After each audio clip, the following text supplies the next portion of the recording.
Hello friends, welcome to our YouTube channel, The Competition Hub. Today we are going to start RRB LP and Technician CBT2 Welder Test Series at 11 AM.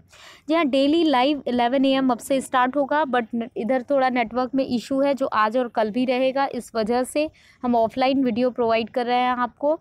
कल भी 11 AM offline video चलेगा। इससे पहले classes 4 PM evening हुए होती थी, but अब timing change की जा रही है। 11 AM पे होगा आज भी और कल भी, दोनों दिन आपको ऑफलाइन वीडियो प्रोवाइड होगा। उसके बाद हम देखेंगे अगर नेटवर्क सही हो जाता है तो उसके बाद आपको ऑनलाइन वीडियो प्रोवाइड की जाएगी। वैसे 11 AM आप डेली रेडी रहा करिए, आपको 11 AM डेली वीडियो मिल जाएगा। आज थोड़ा सा लेट हो गया है। चलिए अभी स्टार्ट करते हैं हम वेल्डर की टेस्ट सीरीज़। बट उससे पहले अगर आपने अभी तक हमारे चैनल को सब्सक्राइब नहीं किया तो ज़रूर कर लीजिए, क्योंकि आरआरबी जेई की प्रिपरेशन, जी हाँ, टेक्निकल प्रिपरेशन हम आपको कराने वाले हैं आरआरबी जेई की। और इसके साथ ही हम इलाहाबाद हाई कोर्ट की नॉन टेक्निकल प्रिपरेशन भी आपको कराएंगे। तो आपको टेक्निकल और नॉन टेक्निकल दोनों ही क्लासेस अगर चाहिए तो आप हमारे चैनल को चूज़ कर सकते हैं। इससे आपको टेक्निकल और नॉन टेक्निकल एक ही प्लेटफॉर्म पे मिल जाएगा। और दूसरी चीज़, आपको इलाहाबाद हाई कोर्ट की बहुत अच्छी प्रिपरेशन कराई जाएगी। हर सब्जेक्ट की अलग अलग प्रिपरेशन कराई जाएगी। इसी तरह जेई के भी हर ट्रेड की क्लासेस चलाई जाएंगी और बहुत जल्द आफ्टर 20th हम लोग बहुत जल्द स्टार्ट करने वाले हैं सारी क्लासेस। तो बिल्कुल हमारे साथ ट्यून रहिए। चलिए अभी हम क्वेश्चंस की तरफ बढ़ेंगे। चलिए, the first question is, normalising का क्या उद्देश्य होता है? क्रैकिंग को रोकना, कोर्स और एबनॉर्मल स्ट्रक्चर को रिफाइन करना, हार्डनेस को कंट्रोल करना या वेल्डिंग ऑपरेशन को आसान बनाना। चलिए, तो इसका करेक्ट ऑप्शन है कोर्स और एबनॉर्मल स्ट्रक्चर को रिफाइन करना, बी। थोड़ा आप भी कोशिश करिए कि आप भी आंसर दे सकें, ठीक है। बची हुई स्ट्रेसों के कारण होता है, बची हुई स्ट्रेस के कारण क्या होता है? देखिए, वेल्डमेंट की ब्रिटलनेस, पेनिट्रेशन की कमी, जॉइंट में cracking when it comes under service condition या वेल्डमेंट में ड्रिलिंगनेस, कौन सा सही होता है? देखिए, जॉइंट में क्रेनिंग होती है जब वह सर्विस कंडीशन के अंडर होता है। चलिए, वेल्ड धातु की डक्टिलिटी को डैश के द्वारा मापा जाता है। वो कितना डक्टाइल है, मतलब कि डक्टिलिटी मतलब खींचने में कितना तन्य है, खींचा जा सकता है। डक्टिलिटी वही होती है। वेल्ड धातु की डक्टिलिटी को किसके द्वारा मापा जाता है? Tensile test, bend test, impact test या फैटिग टेस्ट। तो देखिए इसका करेक्ट ऑप्शन है बी, बेंड टेस्ट। चलिए, आई जॉड, आई जॉड, देखिए Izod, Izod, Izod and Charpy. देखिए ये चारपी मशीन किस टेस्ट से संबंधित होती हैं? Impact test, bend test, fatigue test या टेंसाइल टेस्ट। तो इसका करेक्ट आंसर है इम्पैक्ट टेस्ट, यानी option is B, A, sorry. निम्नलिखित में से किस प्रकार के टेस्ट में साउंड वेव्स का यूज़ होता है? Which of the following test has used sound waves? Radiographic test, ultrasonic test, dry penetrate test या मैग्नेटिक पार्टिकल टेस्ट। बहुत आसान क्वेश्चन है, आपको ज़रूर आता होगा।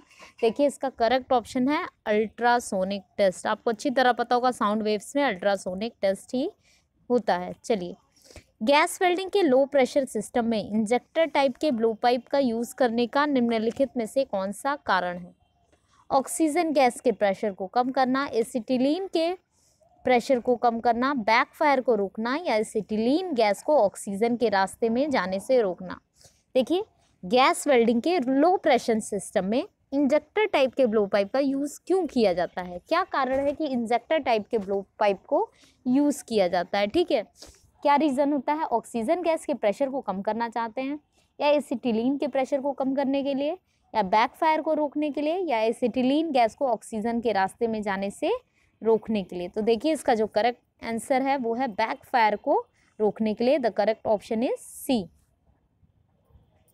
चलिए, वेल्डिंग में सबसे अधिक कौन सी मशीन यूज़ की जाती है? वेल्डिंग में सबसे ज़्यादा कौन सी मशीन यूज़ की जाती है? बहुत अच्छा क्वेश्चन है, आपको पता होगा। Engine set, arc welder, motor generator set या इनमें से कोई नहीं? देखिए, इनमें से कोई नहीं तो बिल्कुल नहीं होगा। बाकी के 3 ऑप्शन है, इनमें से आपको सेलेक्ट करना है motor generator set, engine set या आर्क वेल्डर। तो ये करेक्ट ऑप्शन है आपका मोटर जनरेटर सेट। चलिए, रेक्टिफायर वेल्डिंग सेट किस टाइप की विद्युत धारा सप्लाई कर सकते हैं? रेक्टिफायर वेल्डिंग सेट किस टाइप की करंट सप्लाई होती है इससे? चलिए एसी डीसी, एसी डीसी या एसी या डीसी दोनों। ओके चलिए, तो देखिए रेक्टिफायर वेल्डिंग सेट से दोनों ही टाइप की करंट सप्लाई होती है, अल्टरनेटिंग करंट भी और डायरेक्ट करंट भी, दोनों। Option is C. गैस द्वारा काटी गई प्लेट के कट में ग्रूव्स और खींची हुई लाइनें होती हैं, ठीक। इसका जो कारण होता है वो क्या होता है? टिप का काटने वाली सरफेस के नज़दीक होना, या देखिए बहुत अधिक ट्रैवल स्पीड, कम ऑक्सीजन प्रेशर, या छोटे साइड्स की कटिंग नोजल। तो देखिए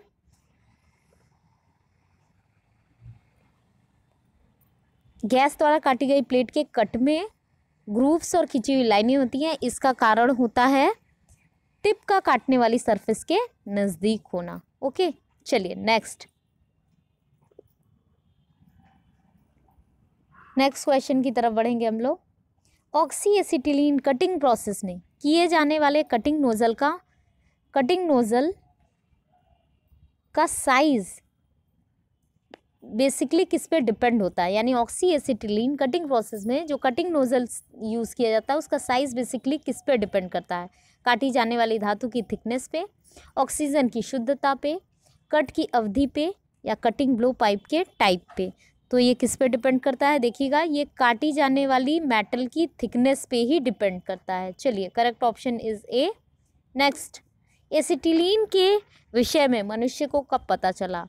ठीक है, कब फैमिलियर हुआ इंसान एसिटिलीन से? 1736 ईस्वी में, 1836 ईस्वी में, 1936 ईस्वी, या 1990 ईस्वी? तो देखिए इसका करेक्ट ऑप्शन है बी 1836। ओके चलिए, एसिटिलीन कैसे बनाई जाती है? एसिटिलीन कैसे बनती है? देखिए कैल्शियम कार्बाइड पानी की क्रिया, कैल्शियम और पानी की क्रिया, या सोडियम कार्बाइड पानी की क्रिया, या सोडियम या पानी की क्रिया। तो देखिए ये बनती है कैल्शियम कार्बाइड और पानी की क्रिया से। इसका फॉर्मूला होता है C2H2। पहचान के लिए गैस सिलेंडरों पर विभिन्न रंग के पेंट किए जाते हैं जिसमें ऑक्सीजन भरी रहती है, उसमें कौन से कलर का पेंट किया जाता है? लाल, नीला, काला, या मरून? तो देखिए ऑक्सीजन सिलेंडर का पेंट जो होता है वो काला होता है। चलिए, लेफ्ट वर्ड टेक्निक का यूज डैश तक थिकनेस वाली माइल्ड स्टील की प्लेटों की वेल्डिंग के लिए किया जाता है। लेफ्ट वर्ड टेक्निक का माइल्ड स्टील की प्लेटों की वेल्डिंग के लिए किया जाता है कितनी थिकनेस वाली? 1.5 mm, 3 mm, 5 mm, या 10 mm? तो देखिए इसका जो करेक्ट ऑप्शन है वो है सी, 5 mm की थिकनेस है। लेफ्ट वर्ड टेक्निक का यूज़ किया जाता है। स्पेल्टर एक ब्रेजिंग अलॉय है जिसमें क्या मिला होता है? देखिए 50% कॉपर, 50% जिंक, 50% कॉपर और 50% लेड, 50% लेड और 50% जिंक, 50% कॉपर और 50% टिन। तो स्पेल्टर एक ब्रेजिंग अलॉय है जिसमें क्या मिला होता है? तो देखिए इसका करेक्ट ऑप्शन है ए, 50% कॉपर और 50% जिंक। ओके चलिए, रेक्टिफायर स्टैक क्या काम करते हैं? AC टू DC में कन्वर्जन, DC टू AC में कन्वर्जन, या दोनों? देखिए या इनमें से कोई नहीं। ओके तो देखिए ये जो रेक्टिफायर स्टैक होते हैं उनका एक ही काम होता है AC to DC conversion. Correct option is A. Rectifier stack की प्लेटों पर किस धातु की तह होती है? किस धातु की लेयर होती है रेक्टिफायर स्टैक की प्लेटों पे? चलिए देखिए, आयरन, कैल्शियम, सेलेनियम, या आर्गनाइट? तो देखिए इसका करेक्ट ऑप्शन है सी, selenium.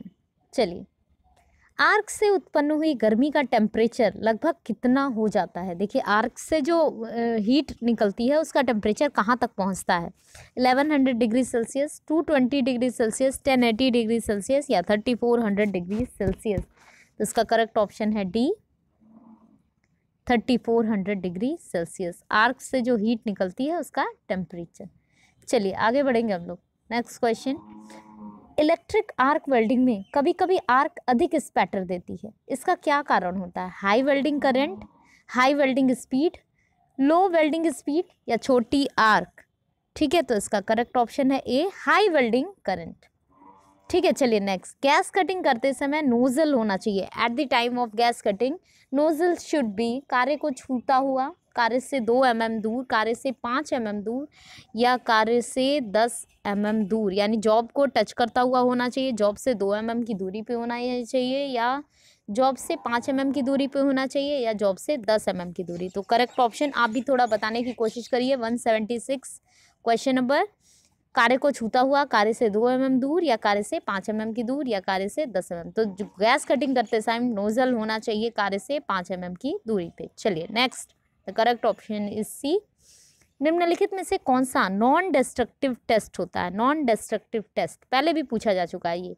Impact test, tensile test, या nick break test, hydraulic pressure test, कौन सा टेस्ट होता है नॉन डिस्ट्रक्टिव टेस्ट? पहले भी कराया जा चुका है ये क्वेश्चन, आप आसानी से बता देंगे। देखिए, hydraulic pressure test non destructive test होता है। चलिए, निम्नलिखित में से डॉट पंच का कौन सा उद्देश्य होता है? डॉट पंच का उद्देश्य क्या होता है? होल के सेंटर को लोकेट करना, डिवाइडर के पॉइंटों को लोकेट करना, या साक्षी निशानों की पंचिंग के लिए, या कम गहरे और चौड़े निशानों की मार्किंग के लिए।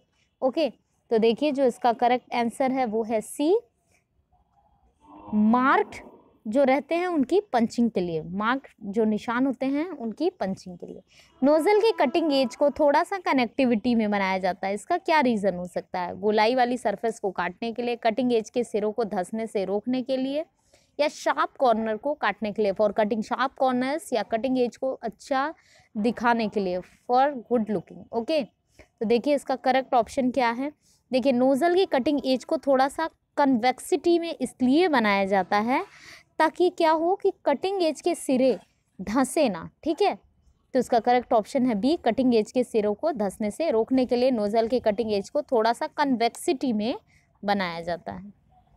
लास्ट क्वेश्चन, पेडेस्टल ग्राइंडर पर ग्राइंडिंग करते समय ग्राइंडिंग व्हील और वर्क रेस्ट के बीच में कितना गैप होना चाहिए? At the time of grinding a pedestrian grinder, grinding wheel और वर्क रेस्ट के बीच में कितना गैप होना चाहिए? What must be the gap between grinding wheel and work rest? चलिए इसका आंसर आप दीजिएगा।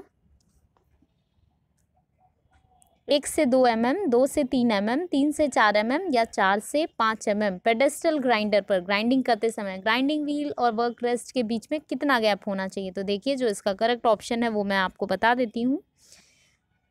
Correct option is 1 to 2 mm, option is A. Okay, चलिए ये था हमारा आज का सेशन। देखिए आज का सेशन थोड़ा सा डिस्टर्ब हो गया है, इसलिए आज थोड़ा लेट गया है। अब से डेली 11 AM होगा, तो जितने भी हमारे व्यूअर्स हैं वो हमें 11 AM पे ज्वाइन करें। ओके, चलिए thank you so much for watching this video.